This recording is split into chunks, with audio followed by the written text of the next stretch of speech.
DJ क्रांति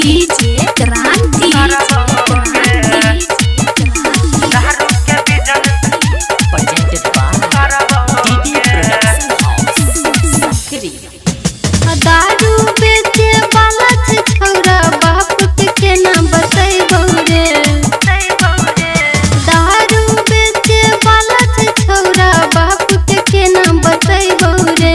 शादी करे खातिर तोहरा से रनिया दारू के बिजनेस करबोगे। शादी करे खातिर तोहरा से रनिया दारू के बिजनेस करबोगे। डीजे क्रांति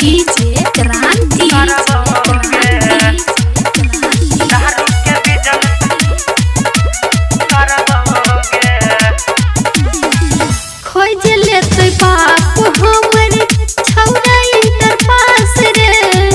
बैस के तू करत रही है दारू के क्लास रे। दारू के इनकम से देहिया सजाबोगे। देहिया सजाई के सुहाग रात मनाबोगे।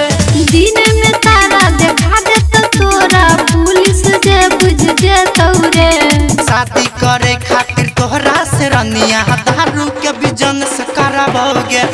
शादी करे खातिर तोहरा से रनिया दारू के बिजनेस करबोगे।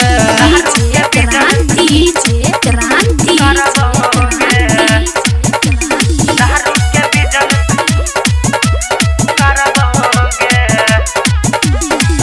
राजपूत रोशन छै बड़का उलपुआ। बाप के उ कैर देतौ बड़का उलफहरा। नित्यानंद सिंह छै कोर्ट में वकील रे। बिजनेस में नहीं छै कोनो मुश्किल रे। अब फैसे जेबे तोहर छौरा के करो से प्यार करबे रे। शादी करे खातिर तोहरा से रनिया दारू के बिजनेस करबोगे। शादी करे खातिर तोहरा से रनिया